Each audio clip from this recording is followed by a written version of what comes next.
सुप्रभातम। जैसा कि पहले बताया गया कि मैं शंकर सर संस्कृत का क्लास लेकर के पिछले चैप्टर में मैं बताया था नीति श्लोका के बारे में। उसके बाद इसकी पिछले वीडियो जो आया था वो आया था भारतीय संस्कार का।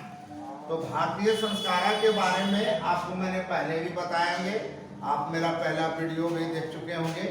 तो इसको जानकारी संस्कार के जानने के लिए कितना जरूरी है। यदि आपको जितना है, यदि आपको दिल से जितना है संसार, आपको यदि दिल से जितना है संसार, तो आपको जानना होगा हमारा भारतीय संस्कार। ठीक है, यदि दिल से जितना है संसार तो हमें समझना होगा क्या, भारतीय संस्कार। भारतीय संस्कार के बारे में मैंने पिछले चैप्टर में भी बताया था।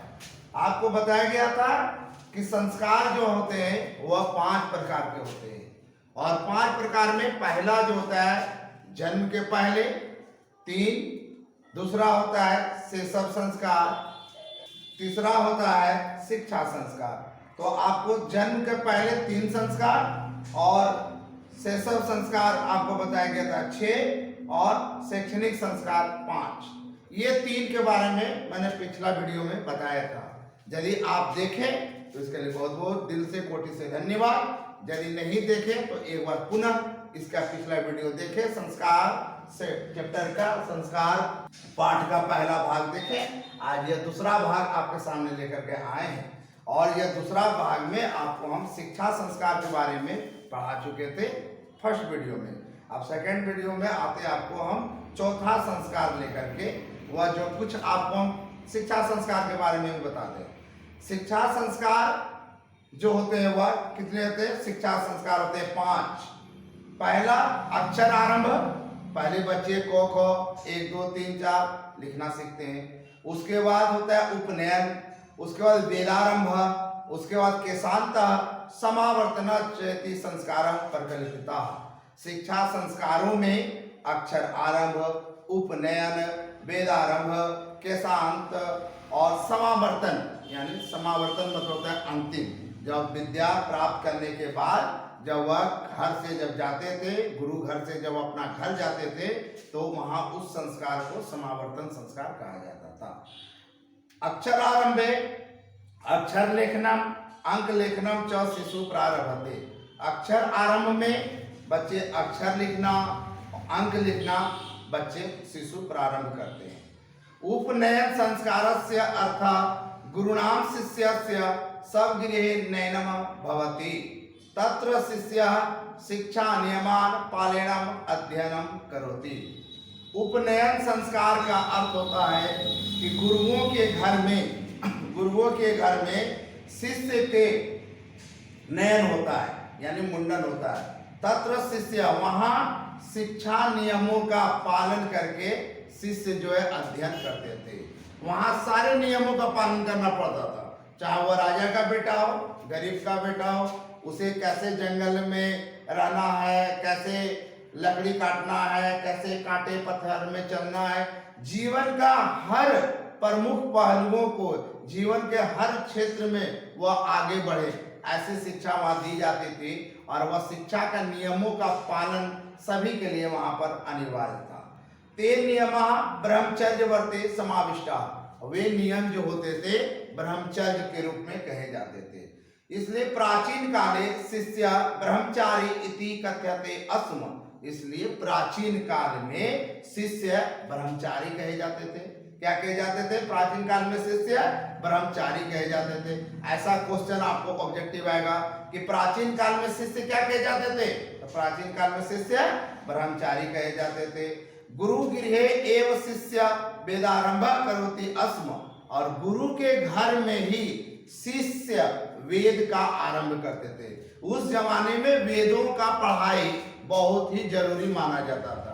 आज के नए जमाने के मुताबिक जैसे ऐसा कंप्यूटर है, ये है वो, बहुत तरह की पढ़ाई होती है। तो उस तरह उस समय में जो है वेद का पढ़ाई करना बहुत ही जरूरी होता था। वेदानाम महत्व प्राचीन शिक्षायाम उत्कृष्टम मन्यते अस्म, वेदों का महत्व प्राचीन शिक्षा में उत्कृष्ट माने जाते थे। केशांत संस्कारे गुरु गृहे एव शिष्यस्य प्रथमम छोर कर्मम भवति अस्म केशान, जैसा नाम से पता चले बेटा, केशान केस जोड़ अंत, यानी बालों का वहां पर अंत होता था, मुंडन किया जाता था। वह कहाँ? गुरु गृहे, यानी गुरु के घर में ही शिष्य का पहला छोर कर्म, पहला बाल बनाया जाता था। अत्र गोदान मुख्य कर्म, और यहाँ पर जो है गोदान करना, जिस भी गार्जियन जो रहते थे, जो अभिभावक रहते थे, अपने बच्चों को जहाँ पढ़ाने भेजते थे, वहां पर जो है वह गुरुओं को गोदान किया जाता था, यानी गुरु को गाय दिया जाता था। और यह गोदान का अर्थ होता था कि गाय को हमारे हिंदू धर्म में माता माना गया है। तो इसका एक विशेष अर्थ यह होता था, यह बच्चों को सीख दी जाती थी कि बेटा हम माँ पिताजी, बेटा हम तुम्हारे साथ जंगल में नहीं है, लेकिन इस गाय को, इस गो को तुम माता समझना, और जैसे समझो कि हम ही खुद वहां पर मौजूद हैं, और जैसे माँ को तुम सेवा करते हो उसी तरह से इस गाय को भी सेवा करना। और वहां पर जो है जितने भी छात्र पढ़ते थे सारे गाय का वह सेवा करते थे, उसे माँ के रूप में मानते थे। इसलिए हमारे हिंदू धर्म में गाय को जो है एक गौ माता का भी दर्जा दिया गया है।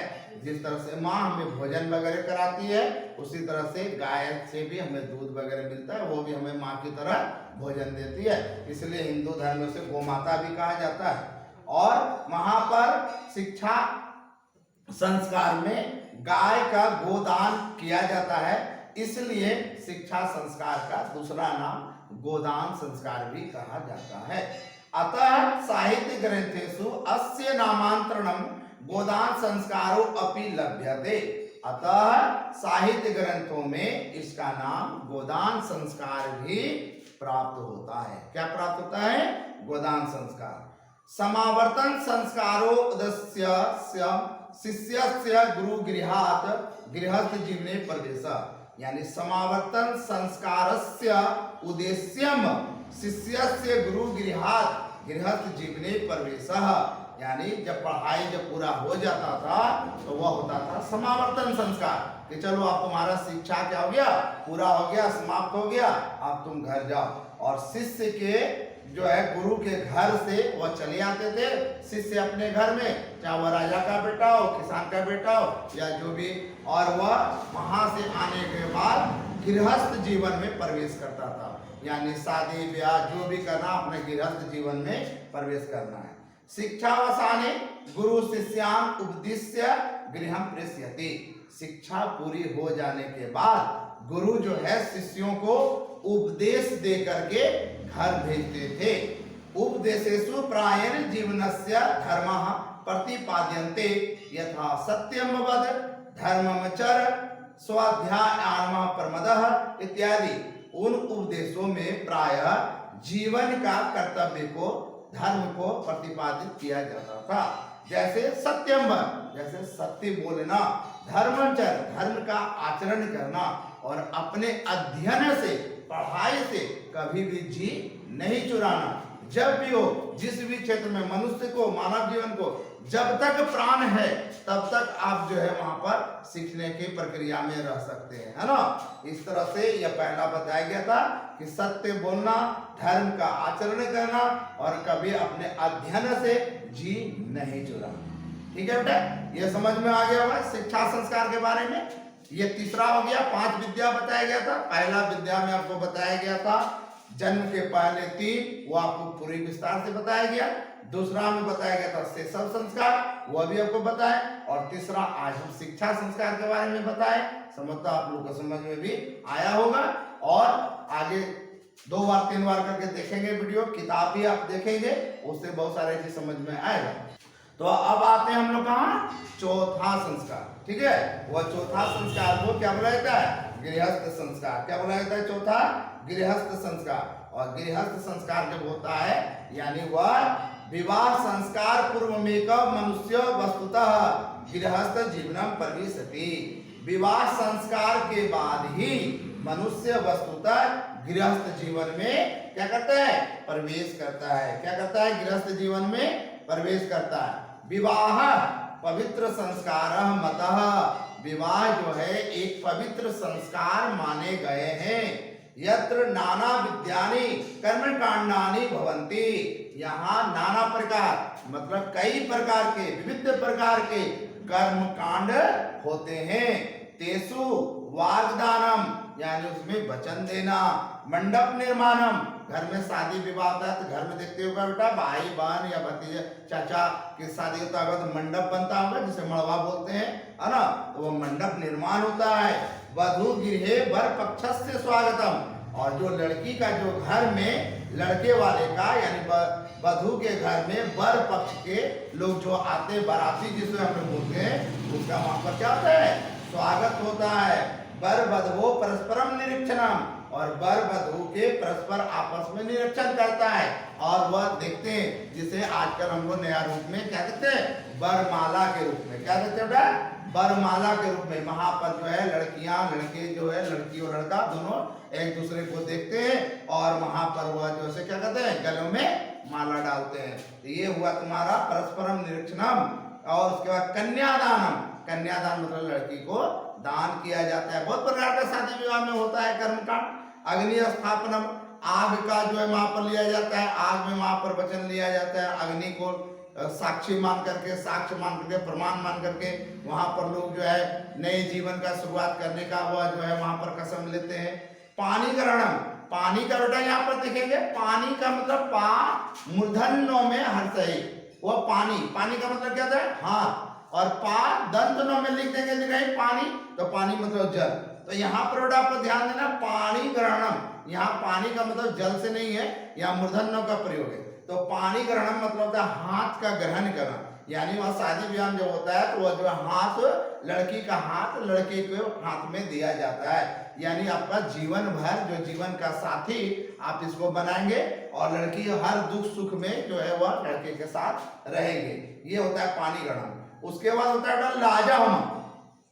लाजा होम भी एक प्रकार का विधि होता है, जगह जगह पर अलग अलग रीति रिवाज जो भी हो लेकिन सारे नियम तकरीबन शादी में एक ही होता है। लाजा होम का मतलब होता है वह जो है भाई जो है वह क्या करते हैं वह लावा होता है एक प्रकार का धान का जो लावा वह जो उसे दिया जाता है बहन के हाथों में और वह जो उसका वधु जो होते हैं वर जो होते हैं उसको क्या करते हैं उछालते हैं, है ना। इसका मतलब क्या है कि वह जो है अपना सारे खुशी से वह रहे वहां पर, धन का अन्न का कभी कमी न हो। अगला है सप्तपदी, यानी सप्तपदी सात पदी मतलब पेड़। एक नियम होता है जिसमें कि लड़का और लड़की को निभाना पड़ता है। जैसे लड़की और लड़का एक पात्र होता है वहां पर, कहीं बर्तन रखा जाता है, कहीं पर टोकरी रखा जाता है जहां पर जो है कहीं पत्ता रखा जाता है और सात पद उसमें जो है लड़की और लड़का साथ में चलता है, इसे बोलते हैं सप्तपदी। उसके बाद होता है सिंदूर दानम, उसका शादी विवाह होता है, लड़कियों को मांगों में सिंदूर भरा जाता है और वह जो है सिंदूर जो है एक सिंदूर नहीं होता है, वह जीवन भर का एक श्रृंगार होता है। जब तक लड़की जो है उसका पति जीवित रहे तब तक वह श्रृंगार सजाती है और वह सारे गहनों से सारे जेवरों से बढ़ करके वह जो श्रृंगार होता है सिंदूर का। इसलिए सिंदूर का बहुत ही महत्वपूर्ण स्थान है शादी विवाह में, है ना। तो ये अगला क्या होता है लास्ट सिंदूर दानम इत्यादि।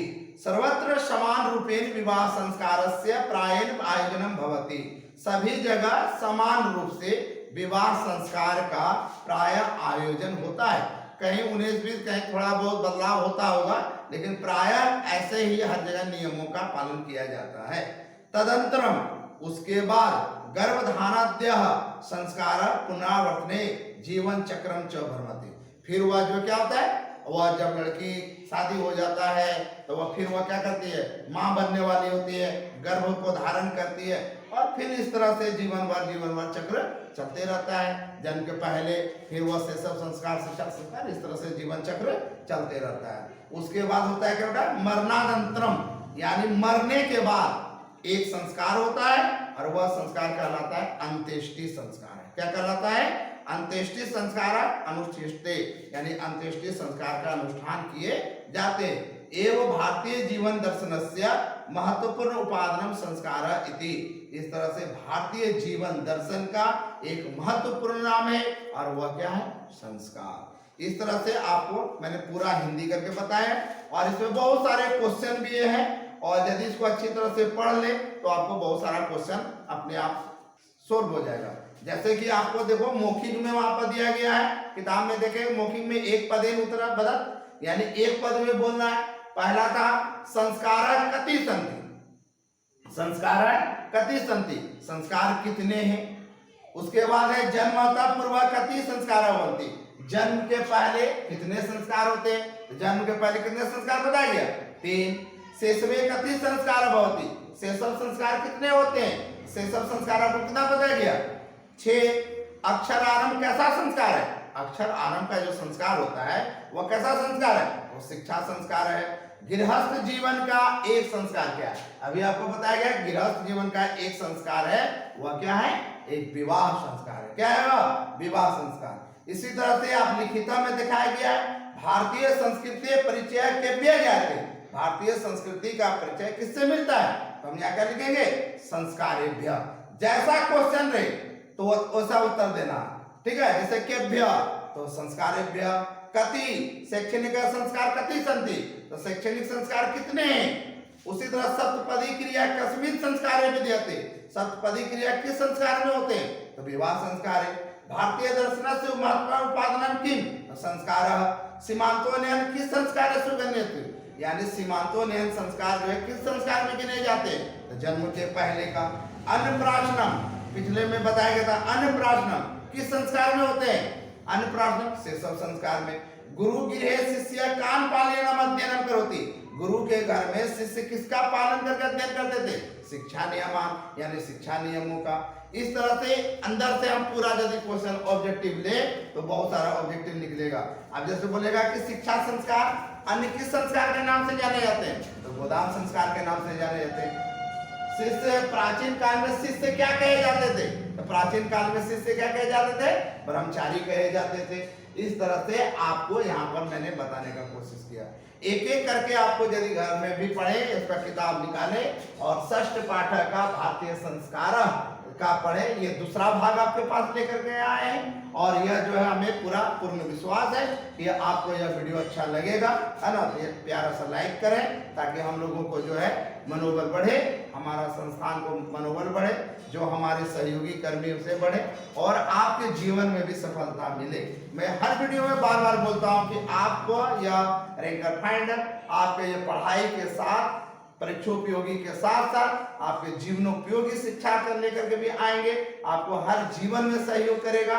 जहां संस्कार है, जहां डिसिप्लिन है, जहां शिष्टाचार है, वहीं हमारा आचरण जहां अच्छा है, वहीं हमारा जिंदगी अच्छा है। यदि हमारा आचरण नहीं है, यदि हमारा संस्कार को नहीं समझेंगे, अपनी भारतीय संस्कृति को नहीं जानेंगे, तो हम कहीं भी आगे नहीं बढ़ सकते। पढ़ना, परीक्षा देना, यह एक प्रक्रिया है। इस प्रक्रिया को भी पूरा करेंगे और हम अपने जीवन का जीने का सलीका भी सीखेंगे, ठीक है। फिर अगले वीडियो के में मिलेंगे आपके साथ। जैसा आपका कमेंट आएगा संस्कृत का लेकर के, तो मैं संस्कृत का अगला पाठ लेकर के आऊँगा, या जैसा आपका कमेंट कि संधि विच्छेद हिंदी का या 10th क्लास का कुछ काव्य खंड का, जैसे मैंने पिछले हिरोशिमा में डाला था, कुछ गद्य खंड का लेकर के आएंगे। बहादुर कहानी है, बहुत सारी कहानियां हैं, तो उसमें ऑब्जेक्टिव भी बहुत सारा आता है। तो फिर अगले वीडियो में मैं फिर आपके साथ मिलेंगे। और यदि संस्कृत का ही करना है तो अगला वीडियो में आपको लेकर के आऊँगा संस्कृत का ही। जो अगला पाठ है वह है 9वां पाठ है, और वह उस पाठ का नाम होता है स्वामी विवेकानंद। और स्वामी विवेकानंद के उसने समाज के लिए, समाज की भलाई के लिए, समाज के विकास के लिए उसने क्या किया, कैसे उसने जीवन दिशा को कैसे बदल दिया। आपको हम ऐसे ऐसे पाठ को चुन करके ला रहे हैं जो आपको जीवनोपयोगी भी हो। पहला आपका पाठ जो है मैंने लिया था संस्कार से, फिर मैंने नीति श्लोका पढ़ाया था, और आज जो है फिर हम अगले वीडियो में मिलेंगे स्वामी दयानंद के जीवनी के साथ। तब तक जो है बहुत बहुत धन्यवाद।